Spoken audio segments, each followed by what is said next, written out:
بسم اللہ الرحمن الرحیم۔ السلام علیکم۔ آپ دیکھ رہے ہیں D D P Analytica.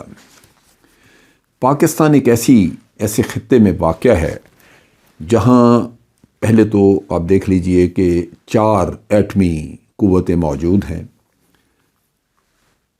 China, Russia, India, Pakistan. کسی بھی خطے میں اس طرح اتنی بڑی تعداد میں 7 ٹوٹل ملک ہیں جن کے پاس نیوکلیر ویپنز ہیں، اور ان میں سے 4 اس خطے میں موجود ہیں، ہمسائے ہیں آپس میں۔ پھر ایک افغانستان ہے ٹوٹلی ڈی اسٹیبلائزڈ، اس کی وجہ سے آپ کے اوپر ایفیکٹ رہتا ہے یہاں پہ۔ اسی طرح ایران ہے ساتھ، جس کے اوپر سینکشنز لگی ہوئی ہیں امریکہ کی۔ نتیجہ یہ کہ بہت اوپنلی جو آپ اور نارمل بینکنگ سسٹم کے ذریعے ایران سے ڈیلنگز کر سکتے تھے، وہ کرنی مشکل ہے۔ پاکستان ایک ایسی جگہ پہ لوکیٹڈ ہے جس میں کہ سپر پاورز کا اپنا انٹرسٹ بھی موجود ہے، اور پھر ہمارے اپنے علاقائی جھگڑے بھی موجود ہیں۔ بھارت کے ساتھ کشمیر کا مسئلہ چل رہا ہے، 1947 سے آج دن تک حل نہیں ہوا، جس کی وجہ سے جنگیں بھی لڑی گئیں، اور آج بھی ایک مخاصمت، ایک دشمنی، ایک جھگڑے کا ماحول موجود ہے۔ ان حالات میں ہمیں جب مختلف ممالک کو ڈیل کرنا پڑتا ہے تو اس میں لازماً بھارت کے ان ممالک کے ساتھ تعلقات جو ہیں وہ کسی نہ کسی انداز میں ہمارے اوپر اثر انداز ہوتے ہیں۔ مثال کے طور پہ رشیا ہے، جس سے بھارت کے بڑے قریبی تعلقات رہے ہیں، اور آج بھی ایک لحاظ سے ہیں کہ رشیا سے بھارت بہت بڑے پیمانے پہ اسلحہ خریدتا ہے۔ پچھلے 20 سالوں میں بھارت نے تقریباً $35 ارب کا اسلحہ، 35 سے 36 ارب ڈالر کا اسلحہ خریدا ہے رشیا سے۔ پھر رشیا سے ابھی تیل، بے پناہ تیل خریدا ہے، میرا خیال ہے بھارت کی اپنی ریکوائرمنٹ سے کہیں زیادہ تیل ہے، اور ان کی ریفائنریز جو ہیں وہ ریفائن کر کے ریفائنڈ پروڈکٹ جو ہے وہ بیچتے رہیں۔ امریکہ نے بھارت کو کہا کہ آپ S-400 میزائلز نہ لیں رشیا سے۔ بھارت نے اس چیز پہ عمل نہیں کیا، خیال تھا سینکشنز لگیں گی، لیکن نہیں لگائیں۔ پھر امریکہ نے منع کرنے کی کوشش کی کہ بھارت وہاں سے تیل نہ لے رشیا سے، کیونکہ سینکشنز لگائی ہوئی ہیں رشیا سے، لیکن بھارت نے کہا کہ ہم اپنے لوگوں کو سستا تیل دینا چاہ رہے ہیں، ہمیں مل رہا ہے سستا۔ پاکستان بھی اب لینے کے شروع کر رہا ہے ان سے سستا تیل لینا رشیا سے۔ لیکن آپ یہ دیکھیے کہ اس زمانے میں جب یوکرین پہ رشیا نے حملہ کیا تو اس وقت عمران خان وزٹ پہ وہاں پہ تھے، اور اتنا آگ بگولا ہوا امریکہ کہ یہ رجیم چینج کا قصہ وہاں سے شروع کر دیا۔ اس وقت کے اوپر عمران خان کو نہ تو دورہ کینسل ہو سکتا تھا، نہ اس کو واپس بلایا جا سکتا تھا، سو وہاں پہ ٹھہرنا پڑا۔ آج عمران خان نے جو فائنینشیل ٹائم کو انٹرویو دیا ہے، اس میں انہوں نے کہا ہے کہ میرے لیے وہ بہت بڑی امبیرسمنٹ تھی، کیونکہ رشیا نے حملہ کر دیا یوکرین کے اوپر، لیکن دورہ پہلے سے پلان تھا۔ سو جہاں پہ اس طرح کے حالات ہوں تو آپ کو فورن پالیسی چلانا بڑا مشکل ہوتا ہے۔ بھارت کا یہاں پہ اگر رول دیکھیں تو آپ دیکھیے کہ بھارت کے چین کے ساتھ تعلقات خراب ہیں، کیونکہ ایک سرحدی جھگڑا ہوا۔ یہ سرحدی جھگڑا نہیں ہونا تھا، اور بھارت کے ساتھ چین کے بہت اچھے تعلقات تھے، کیونکہ بھارت کے اندر چائنا نے بہت بڑی انویسٹمنٹس کی ہوئی تھیں، کئی فیکٹریز لگائی ہوئی تھیں، خاص طور پہ موبائل ٹیلی فونز وغیرہ کی ٹیکنالوجی فیکٹریز تھیں، اور دونوں ملکوں کے درمیان تقریباً $100 بلین یا اس سے کچھ زیادہ اس کی ٹریڈ موجود تھی۔ لیکن مودی کی ایک احمقانہ حرکت کہ اس نے یونیلیٹرلی لداخ، کشمیر، اس سارے علاقے کو یونین ٹیریٹری ڈکلیئر کر دیا۔ چائنا کے کان کھڑے ہوئے۔ ویسے بھی وہاں سے ہمارا سی پیک گزرتا تھا، اور چائنا سمجھتا تھا کہ یہ تھریٹ ہے انڈیا کی طرف سے چائنا سی پیک کے لیے، کیونکہ بھارت سی پیک کے اوپر چائنا سے شکایت کرتا رہتا تھا۔ لہذا چائنیز نے یک طرفہ ایکشن کر کے تو وہ علاقہ قبضہ کر لیا جہاں سے سی پیک کو بھی تھریٹ ختم ہوئی، اور اس کے علاوہ بھارت کا کافی سارا، بھارت کا کہہ لیجئے یہ متنازع علاقہ کافی سارا، انہوں نے تقریباً 1000 مربع کلومیٹر سے زیادہ متنازع علاقہ جو ہے اس پہ قبضہ کر لیا، جس میں گلوان ویلی ساری ہے۔ اب بھارتی کہتے ہیں کہ جی چائنا نے بھارت کو لوز کر دیا، یعنی بھارت تو موجود ہے وہاں پہ لیکن چائنا ایک دوست ملک کو یا ایک ٹریڈ پارٹنر کو کھو بیٹھا۔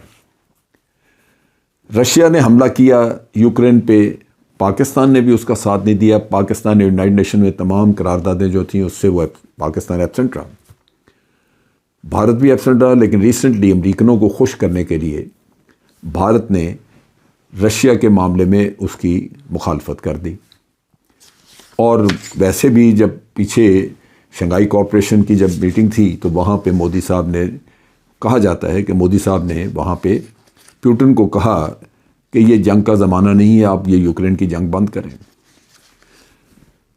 ان حالات میں باوجود اس کے کہ دونوں کے مفادات موجود ہیں کہ رشیا سے سستا تیل اور ایک ہمیشہ سے ایک چلتا ہوا سلسلہ ہتھیاروں کا وہ چلا آ رہا ہے،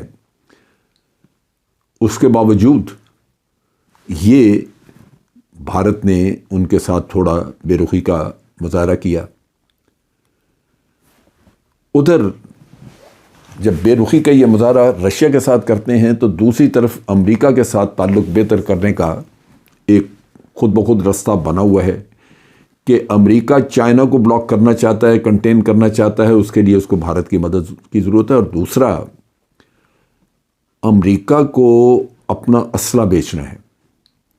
جب وہ بھارت کے اوپر یہ چائنا کا خوف طاری کرتا ہے اور اس کو کہتا ہے کہ جی انڈو پیسفک میں آپ نے جا کے تو اپنی پوزیشن لینی ہے، اپنا رول ادا کرنا ہے، تو اس کا مطلب یہ ہے کہ وہ بہت بڑے پیمانے پہ بھارت کو اپنی نیوی ڈیولپ کرنے کے لیے کہہ رہا ہے، جس میں کہ وہ بہت کچھ اکوپمنٹ بیچے گا۔ نیوی کا اکوپمنٹ ہے بھی بڑا مہنگا، کافی کمائی امریکہ کرنی چاہ رہا ہے۔ امریکہ نے پہلے بھی جب یہ نیوکلیر ایگریمنٹ کیا تھا تو اس میں امریکہ کا بہت خیال تھا کہ بھارت چونکہ 15-20 نیوکلیر ریئیکٹر لگانا چاہتا ہے تو امریکہ کو بزنس ملے گا، کافی نیوکلیر ریئیکٹر لگیں گے، لیکن وہ ہوا نہیں۔ بھارت نے کچھ فرانس سے اور کچھ رشیا سے لے لیے، یہ نیوکلیر ریئیکٹر لیے۔ اب یہاں پہ چائنا کے ساتھ پاکستان کے تعلقات بہت بہتر ہیں، لیکن امریکن پریشر موجود ہے، کیونکہ اس خطے میں چائنا کو اگر وہ کنٹین کرنا چاہتے ہیں تو امریکہ تو ایک ایسا ملک ہے کہ وہ صرف اپنی اسٹریٹجی، اپنی اسٹریٹجک پالیسی جو ہے اس کی، یہ اپنی اسٹریٹجک ریکوائرمنٹس ہیں، وہ ان پہ توجہ دیتا ہے۔ اس میں آپ کا نقصان اگر درمیان میں ہوتا ہے تو اس کو پرواہ نہیں ہوتی، لیکن وہ آپ سے تعاون مانگتا ہے۔ تو پاکستان کے لیے یہ ایک ٹائٹ روپ واکنگ ہے، لیکن دوسری طرف یہ ہے کہ بھارت کے لیے بھی اتنی ہی ٹائٹ روپ واکنگ ہے۔ چائنا اور رشیا کے آپس میں بہت گہرے تعلقات، اور دونوں سمجھتے ہیں کہ امریکہ ان دونوں کے لیے ایک خطرہ ہے، سو ان کو مل کے رہنا چاہیے۔ جبکہ بھارت کے چائنا کے ساتھ مسائل پیدا ہو گئے اور بھارت کی پوری کوشش ہوگی کہ چائنا کو رشیا سے حمایت اور مدد نہ ملے، جبکہ چائنا کا بھارت کے ساتھ کوئی اگر فساد جھگڑا کو چلتا ہے تو رشیا جو ہے وہ کم از کم نیوٹرل رہے۔ اب اگر بھارت زیادہ جھکاؤ کرتا ہے امریکہ کی طرف، اور رشیا آج امریکہ سے نالاں ہے، تنگ ہے، کیونکہ امریکہ نے اور یورپین ملک نے تمام نے مل کے مکمل طور پہ رشیا کے اگینسٹ یوکرین کو لگایا ہوا، اور دبا کے پیسہ، ہتھیار، ہر چیز خرچ کر رہے ہیں۔ حقیقتاً یوکرین کی جنگ یوکرین نہیں لڑ رہا، یوکرین کے ٹروپس ہوں گے، لیکن جو جنگ لڑی جا رہی ہے، ایک طرف رشیا اکیلا ہے اور دوسری طرف یہ امریکہ اور نیٹو سارا اس پہ مصروف ہے اس کے خلاف۔ اب ان حالات میں اگر رشیا دیکھے کہ بھارت امریکہ کا ساتھ نبھا رہا ہے تو لازماً رشیا اس کو اچھا اقدام نہیں سمجھے گا، اور اگر اسی چیز کی وجہ سے رشیا اور چائنا قریب آ جاتے ہیں اور کل کو بھارت کے معاملے میں رشیا نیوٹرل نہیں رہتا اور پاکستان بھی یہاں موجود ہے کہ اسی فولڈ میں پاکستان، چائنا اور رشیا یہ اکٹھے ہو جاتے ہیں، تو بھارت کے لیے یہ خاصی مصیبت کی بات بن جاتی ہے۔ لہذا بھارت بھی بہت واضح کام نہیں کرے گا کہ وہ کبھی رشیا کو تھوڑا سا دکھائے گا کہ ہاتھ دکھائے گا تاکہ امریکی خوش ہو جائیں، پھر امریکہ کو تھوڑا بہت پیچھے کرے گا تاکہ رشین خوش ہو جائیں اور چائنا کے ساتھ کوشش اس کی ہوگی کہ کسی نہ کسی طرح کوئی انڈرسٹینڈنگ بن جائے، جو کہ فی الحال بنتی نظر نہیں آ رہی، اس لیے کہ بھارت کی کنڈیشن ہے کہ چائنا نے جو قبضہ کیا علاقے کا وہ چھوڑ دے، چائنا وہ چھوڑنے کو تیار نہیں۔ اب یہاں پہ پاکستان کے لیے کیا مواقع ہیں؟ یہ وہ چیز ہے جو کہ میں رجیم چینج کے معاملے سے کنیکٹ کر کے بات کر رہا ہوں کہ رشیا کے ساتھ اس وقت تعلقات ہمارے بن رہے تھے، تعلقات بہتر ہو رہے تھے کہ یہ یوکرین کا قصہ کھڑا ہوا جس کی وجہ سے ہمیں مسائل پیدا ہوئے۔ لیکن ہمیں یہ ذہن میں رکھنا چاہیے کہ ہم جس خطے میں واقع ہیں وہاں رشیا کا، سینٹرل ایشیا، ایشین سٹیٹس کا، ان کا بہت بڑا رول ہے۔ یہ یوزرز ہیں سی پیک کے لیے بھی، جہاں سے ہمیں آمدن ہوگی، اور سیکیورٹی کے نقطہ نگاہ سے بھی ان کا انفلوئنس اس خطے میں موجود ہے۔ دوسری طرف چائنا ہے جو ہمارا دوست ہے، لیکن امریکنوں کی کوشش ہے کہ اس کے ساتھ ہماری غلط فہمیاں پیدا ہوں، ہمیں اس سے بچنا ہے۔ بھارت کے ساتھ ہمارے معاملات چونکہ سیدھے ہو نہیں سکے، اور بھارت نہ چائنا کے ساتھ اپنے ٹیریٹوریل ڈسپیوٹ ختم کرنا چاہتا ہے، نہ پاکستان کے ساتھ کرنا چاہتا ہے، دھونس دھمکی اور یک طرفہ کام کرنا چاہتا ہے، لہٰذا یہاں پہ انڈرسٹینڈنگ ہونی مشکل ہے۔